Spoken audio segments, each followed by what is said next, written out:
প্রকৃতির কোলে যারা বড় হয়েছে, প্রকৃতির রূপ রস গন্ধ ভরাই মাঠ ঘাট নদী নালায় যে সমস্ত ছেলেমেয়েরা ছোটোবেলা থেকে দুরন্তপনা করে বড় হচ্ছে, সেই সমস্ত দুষ্টু ছেলে মেয়েদের মানুষ করার জন্য কখনো কখনো তারা বাবা মায়েরা বীতশ্রদ্ধ হয়ে কলকাতায় পাঠিয়ে দেয় মানুষ করার জন্য। কিন্তু এতে সেই ছেলে কিংবা মেয়েটির জীবন হয়ে ওঠে দুর্বিষহ। ঠিক এমনই একটি ভাবনাকে নিয়ে লেখা হয়েছে রবীন্দ্রনাথ ঠাকুরের কালজয়ী একটি ছোট গল্প ছুটি। এই ছুটি গল্পটি একাদশ শ্রেণীর সেকেন্ড সেমিস্টারের প্রথম গল্প। এই গল্পটি আমরা কিন্তু খুব সুন্দরভাবে আলোচনা করব। প্রথম থেকে শেষ পর্যন্ত ভিডিওটি দেখবে। চলো, আমি রয়েছি তোমাদের সাথে কামদেব স্যার, তোমরা দেখছো বাংলা প্রতিভা চ্যানেল। এই গল্পটি আলোচনা করতে গিয়ে যে যে বিষয়গুলি দেখতে পাবো সেটা হচ্ছে 1 নম্বর পাবো উৎস, 2 হচ্ছে এই গল্পের প্রেক্ষাপট, 3 হচ্ছে এই গল্পের সংক্ষিপ্ত বিবরণ আমরা পাবো, 4 নম্বর এই গল্প থেকে আমরা কি শিখলাম, এই গল্প থেকে আমরা কি জানলাম, আমাদের জন্য কবি বা আমাদের জন্য গল্পকার কি মেসেজ কি বার্তা দিয়েছেন সেটা আমরা জানবো, এবং 5 নম্বর জানবো MCQ কয়েকটি প্রশ্ন। রবীন্দ্রনাথ ঠাকুরের লেখা এই ছুটি গল্পটি প্রথম নেওয়া হয়েছে গল্পগুচ্ছের প্রথম খণ্ড থেকে। দেখো, রবীন্দ্রনাথ ঠাকুরের গল্পগুচ্ছের কিন্তু 4টি খণ্ড রয়েছে, 84টি গল্প নিয়ে 4টি খণ্ড লেখা হয়েছে। তবে তার মধ্যে এই প্রথম খণ্ড থেকে, গল্পগুচ্ছের প্রথম খণ্ড থেকে কিন্তু এই ছুটি গল্পটি নেওয়া হয়েছে, রবীন্দ্রনাথ ঠাকুরের ছুটি গল্পটি নেওয়া হয়েছে। রবীন্দ্রনাথ ঠাকুরের জীবনের যে প্রথম গল্প সেটি হচ্ছে ভিখারিণী, মনে রাখবে, ভিখারিণী। এবার চলে আসছি, তাহলে উৎস সম্পর্কে আমরা জানলাম। রবীন্দ্রনাথ ঠাকুরের ছুটি গল্পটি নেওয়া হয়েছে গল্পগুচ্ছের প্রথম খণ্ড থেকে, বুঝতে পেরেছ? এবার আলোচনা করব প্রেক্ষাপট। রবীন্দ্রনাথ ঠাকুর বরাবরের জন্য সহজ সরল প্রকৃতির কোলে শিশু মনের বিকাশকে গুরুত্ব দিয়েছেন।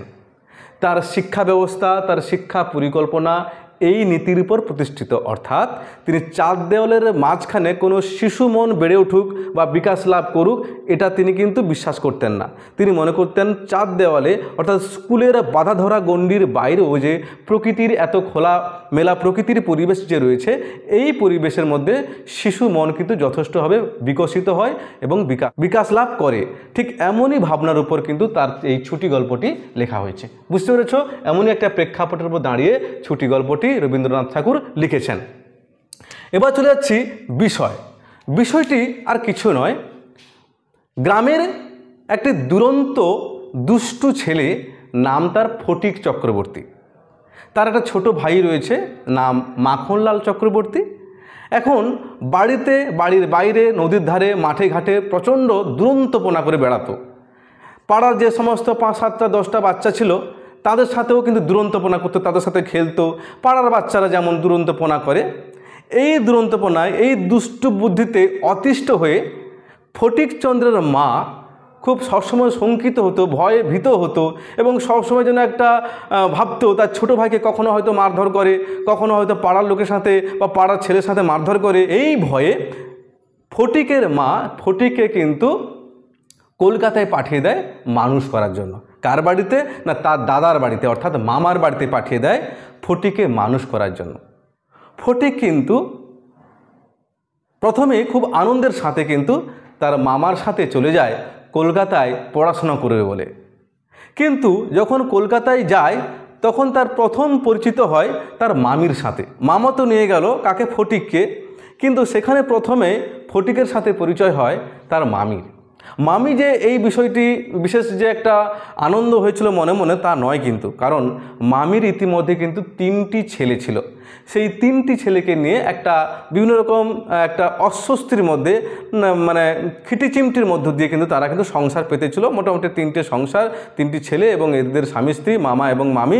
তার মাঝখানে এই 13 বছরের একটি ছোট্ট ছেলে পৌঁছে যাওয়ার কারণে মামির কিন্তু খুব একটা ভালো লাগেনি।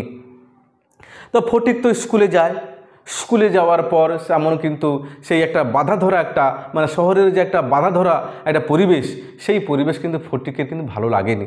স্কুলে যেত, স্কুলে গিয়ে কখনো কখনো মাস্টারমশাইয়ের মার খেতেন, সে ভালো মতো পড়াশোনা করতে পারতো না, বই হারিয়ে ফেলতো। এমন একটা পর্যায়ে চলে গেল যে ফটিক কিন্তু বারবার তার বই হারিয়ে ফেলছে, বারবার তার সহজে পড়া তৈরি হচ্ছে না, ফলে স্কুলের মাস্টারমশাই তাকে কিন্তু মারধর করছে। এবং এমন একটা পর্যায়ে চলে যায় যে ফটিকের সাথে মামাতো ভাইয়ের যে একটা সম্পর্ক রয়েছে, সেই সম্পর্ক মামাতো ভাইরাও কিন্তু মাঝে মাঝে অস্বীকার করত। বুঝতে পেরেছো তো? সেই ফটিক যে গ্রামে রাস্তাঘাটে নদী নালায় দৌড়ঝাঁপ করে বেড়াতো, তার বারবার মনে হতো যে আমি মায়ের কাছে ফিরে যাব, আমার এখানে আর ভালো লাগে না। কার? ফটিকের ভালো লাগে না, সেই শহরের একটা বাঁধাধরা পরিবেশ তার ভালো লাগে না। সেই জন্য ফটিক অনেক কষ্টে একদিন তার মামাকে বলেছিল, মামা আমি মার কাছে ফিরে যাব, গ্রামে ফিরে যাব মামা। তখন তার মামা বলেছিল, আরে না রে না, কার্তিক মাস পুজোর ছুটি আছে, সেই সময় তোকে নিয়ে যাব। কিন্তু ফলে ফটিকের আর কিন্তু গ্রামে আসা হয়নি। অবসরে একদিন স্কুল থেকে ফিরে এসে তার প্রচণ্ড শরীর খারাপ হয়, মাথা ব্যথা করে, তারপরে তার শরীরে জ্বর আসে। এই জ্বর আসার পর সে কিন্তু শয্যায় শুয়ে পড়ে এবং পরের দিন সকালে জানা যায় তার জ্বর হয়েছে, প্রচণ্ড জ্বর। সেই জ্বরে সে পরের দিন সকালে কাউকে না জানিয়ে সে কিন্তু বাড়ির রাস্তা ধরে। আর সেদিন সকাল থেকে অবিরাম ধারায় বৃষ্টি কিন্তু নেমে এসেছিল। সেই বৃষ্টিতে সারাদিন কিন্তু সবাই খোঁজাখুঁজি করছে, অবশেষে কিন্তু ফটিককে আর পাওয়া যায়নি। ফটিককে অবশেষে বিকেলের সময় দুজন পুলিশের লোক গাড়িতে করে এসে বিশ্বম্বরবাবু অর্থাৎ তার মামা বিশ্বম্বরবাবুকে কিন্তু দিয়ে যায়। আর বিশ্বম্বরবাবু তার মামা কি করে সযত্নে তাকে কোলে করে অন্তরপুরীতে ঘরের মধ্যে নিয়ে যায়। কাকে? ফটিককে। যখন নিয়ে যায় তখন দেখা গেল ফটিকের সারা শরীর কাদায় ভর্তি, থরথরে করে সারা গা কাঁপছে, চোখ হয়ে গেছে লোহিত বর্ণ। ঠিক এমন একটা পরিস্থিতি নিয়ে কিন্তু ফটিক কিন্তু বাড়িতে ঢোকে এবং তাকে কিন্তু শুয়ে দেওয়া হয়। এবং প্রচণ্ড জ্বরে যখন তার শরীর এই একটা অবস্থায় দাঁড়িয়েছে, তখন তার মামা বিশ্বম্বরবাবু ডাক্তার ডাকেন। ডাক্তার আসেন, ডাক্তার দেখাশোনা করার পর তিনি বলছেন যে বিপদ খুব মারাত্মক, ভয়ঙ্কর অবস্থা, যদি ওর বাড়ির কেউ থেকে থাকে তাকে তুমি অবশ্যই খবর দাও। বিশ্বম্বরবাবু এই ঘটনার পর তার মাকে ডেকে পাঠায়। তার মা আসছে, মা আসবে, ঠিক এমনই একটা অবস্থায় ফটিকের অবস্থা গুরুতর অসুস্থ হয়ে পড়ে। সে বারবার জ্বরের মধ্যে প্রলাপ বকছে। তার সেই যে বন্ধুবান্ধব, গ্রামের যে বন্ধুবান্ধব, তার সেই যে ধাউসগুড়ি উড়ে বেড়াবার যে তাইরে নাইরে মাঠ, সেই নদীকূল তার বারবার মনে পড়ছে। এবং সে যখন কলকাতায় এসেছিল ঠিক সেই সময় মাঝিরা কিন্তু স্টিমারের মাঝিরা কিন্তু দড়ি ফেলে দিয়ে তারা তাইর হেঁয়ো হেঁয়ো করে ডাকছিল, সেটাও তার মনে হচ্ছে। তার যেন মনে হচ্ছে সে যেন গভীরে সমুদ্রের জলে যেন সে ডুবে যাচ্ছে, তেমনই একটা প্রলাপ সে কিন্তু ফটিক বকছে। ঠিক এমনই সময় তার মা দূর থেকে দৌড়ে এসে বলছে, বাবা ধন আমার, মানিক আমার, ফটিক আমার, তুই কেমন আছিস বাবা? তখন কিন্তু ফটিক যেন এই কথার সহজে উত্তর দিয়ে দিল, মা আমার ছুটি হয়েছে মা, আমি বাড়ি যাচ্ছি বলে ফটিক কিন্তু মৃত্যুর কোলে ঢলে পড়ে। তার জীবনের ছুটি সমাপ্তি ঘটে, জীবনের ছুটি হয়ে যায় মৃত্যুতে।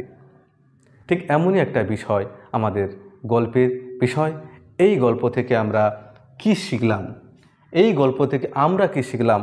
আমাদের জন্য আমাদের জন্য লেখক কি বার্তা দিয়ে গেলেন? দেখো, বন্যেরা বনে সুন্দর, শিশুরা মাতৃ করে। বনে জীবজন্তুদের শোভা পায়, বনে যে সমস্ত পশু শাবকরা রয়েছে তাদের সেই বনে তাদের ভালো লাগে। আর শিশুরা মায়ের কোলে তো অবশ্যই ভালো লাগবে। সুতরাং এই যে ফটিক, এই ফটিক কেবলমাত্র একটা প্রতীকী। এই ফটিক হাজার হাজার কিন্তু চারদিকে ঘুরে বেড়াচ্ছে। তাদের দুরন্তপনা, তাদের দুষ্টু বুদ্ধি বাবা মা সহ্য করতে না পেরে তাদেরকে জোর করে হোস্টেলে পাঠিয়ে দেয়, জোর করে কলকাতায় পাঠিয়ে দেয়, জোর করে মামার বাড়িতে পাঠিয়ে দেয়। কিন্তু তার পরিণাম যে কত ভয়ঙ্কর ঠিক ফটিককে দেখলেই ঠিক বোঝা যায়।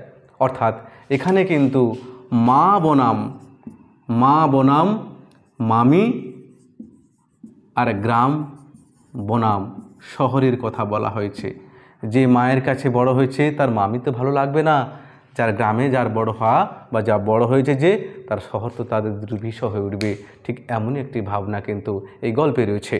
সুতরাং আমরা জানলাম যে শিশুকে তার মায়ের কাছেই ভালো লাগে, শিশুকে তার মায়ের কাছে কিন্তু রেখে তাকে মানুষ করতে হবে। এই গল্পের মূল বিষয় এটা। এবার আমরা জানবো কয়েকটি এমসিকিউ। ঠিক আছে? আচ্ছা বলো তো, 1 নম্বর প্রশ্ন, ছুটি গল্পে ফটিকের পদবী কী ছিল? পদবী, ফটিকের পদবী ছিল ফটিক কি? চক্রবর্তী। ফটিক চক্রবর্তী, রাইট? ফটিক চক্রবর্তী, পদবী ছিল ফটিক চক্রবর্তী। নামটা লিখলাম না, ফটিক চক্রবর্তী। ফটিকের ভাইয়ের নাম কি বলো? আমি কিন্তু গল্পে আলোচনা করার সময় বলেছি ফটিকের ভাইয়ের নাম মাখন লাল কি? মাখনলাল চক্রবর্তী। 3 নম্বর প্রশ্ন, বিশ্বম্ভর বাবুর কতজন সন্তান ছিল? এটাও কিন্তু গল্পে আলোচনা করার সময় বলেছি, 3 জন। 4 নম্বর প্রশ্ন, ফটিকের বয়স কত ছিল? কত ছিল? গল্পে কিন্তু আলোচনা করেছি, এটা কিন্তু তোমরা কমেন্টে জানাবে। ঠিক আছে? বয়স কত ছিল, আমি কিন্তু এটা রেখে দিলাম। 5 নম্বর প্রশ্ন, ফটিকের স্কুলে কোন সময় পুজোর ছুটি পড়তো? কোন সময়? অবশ্যই বলো, কার্তিক মাসে, ঠিক তো? আচ্ছা, শেষ প্রশ্ন 6 দাগের, বিশ্বম্ভর বাবু ফটিকের কে হন? বিশ্বম্ভর বাবু ফটিকের কে হন? কে হন বলো? এটা সবাই পারবে, মামা। দেখো 6টা 7টা আমি এমসিকিউ আলোচনা করেছি। যদি তোমাদের এই ধরনের প্রশ্ন আলোচনা পছন্দ হয় বা ভালো লাগে বা জানতে চাও তাহলে কমেন্ট বক্সে জানিও। কিন্তু পরবর্তীতে কিন্তু আমি কিন্তু এমসিকিউ প্রশ্ন এবং বড় প্রশ্ন নিয়ে হাজির হব। তো দেখা হচ্ছে পরের ভিডিওতে।